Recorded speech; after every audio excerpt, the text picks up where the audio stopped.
Hi, my name is Clara and I am a librarian over at the Campbell Library, and in celebration of Library District's 100th anniversary we are going to do a tour of the Campbell Historical Museum.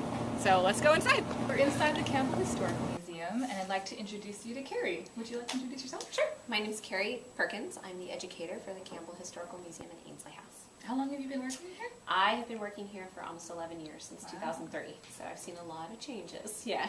Cool. Mm-hmm. So what was this building originally? So this building originally was built in 1951. It was built as the firehouse for the city of Campbell. After World War II, the city of Campbell expanded and they needed an actually larger firehouse. They just had a shed previous to this building. We have this doll in a glass case. She is a Civil War doll. So we don't quite know the provenance on her, the background. We don't know who donated her. She's been in our collection. She's actually considered found in our collection. But Civil War dolls are really unique because they're porcelain faces, but cork head, and then porcelain arms, and then stuffed in the body. But originally for the South, they were used to actually smuggle drugs, like quinine to fight malaria. And they were used as, the dolls were used because they helped to get through northern blockades. Wow. So they're really interesting. So in the head you would have the medicine, or in the body, and a lot of the Confederate soldiers would use their daughters to help get them through northern blockades. So this is actually, it's a wax cylinder record player. It's called a phonograph, and these were popular in the early 1900s, and actually I have a touchable version right here that kids can touch. And so the grooves were on the outside of the wax cylinder, similar to a vinyl record has the grooves. What would happen over time is the grooves would just erode and you would just shave it down and you could record over it. Flat records beginning around 1910 then gained more popularity. But the idea of the notion, put a sock in it, the expression, came from a phonograph like this because there was no volume control. So you would shove things into the big sound system. That way you could control the volume. So that's kind of a fun. If someone wants to visit, is there anything special they need to do?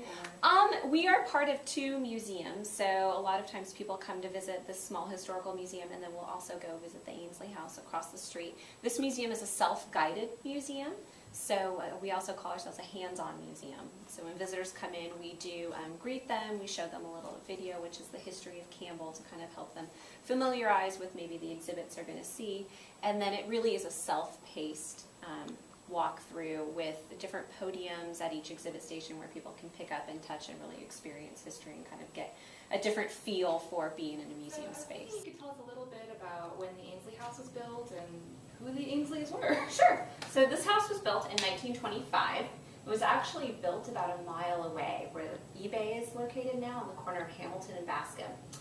The gentleman who built it was John Colpitts Ainsley, and he was one of the first canning pioneers in the city of Campbell. His canning company, the J.C. Ainsley Packing Company, was actually at the corner of Harrison and Campbell Avenue, kind of where Blue Line Pizza and almost where the library is now, so it took up that whole area.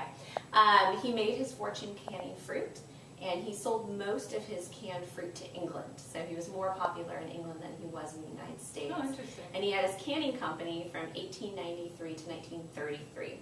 When the Ainsleys, he and his wife Alcinda, built this house in 1925, they built this as their retirement home, and it took a year to build, cost $50,000, and most of the furnishings that you see inside the house, they bought for this house.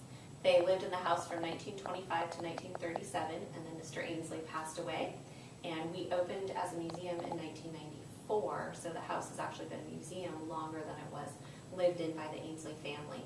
The granddaughters of J.C. Ainsley donated the house in 1989 to the city of Campbell, and in 1990 the house was picked up and moved to its present location. I'm sure they did that very carefully. Yeah, it took about 5 hours and a lot of planning with utility companies and freeways and roads and measuring weight to go over the freeway and everything, whether it would be supportive or not. Thank you for Sure, showing us yeah, around absolutely. and just, helping us. We are open Celebrate. for public tours from Thursday through Sunday from 12 to 4, and during the holidays, mid-November, we'll be open every day, and the house will be decorated by a different business or designer in the library is going to decorate, they study. So yeah, something to look forward to. All right, well, thank you for watching our video, and we hope to see you at the library or the museum. Bye.